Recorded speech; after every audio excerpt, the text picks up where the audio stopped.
You ask Tiger to solve. This deals with linear equations with one unknown. The final result is y equals 3.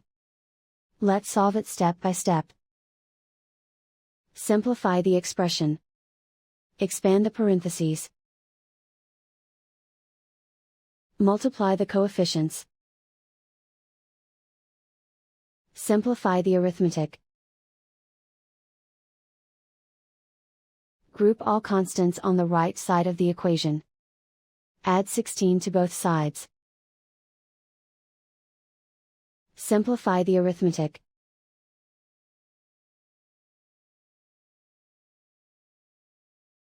Isolate the y. Divide both sides by 8. Simplify the fraction. Find the greatest common factor of the numerator and denominator. Factor out and cancel the greatest common factor.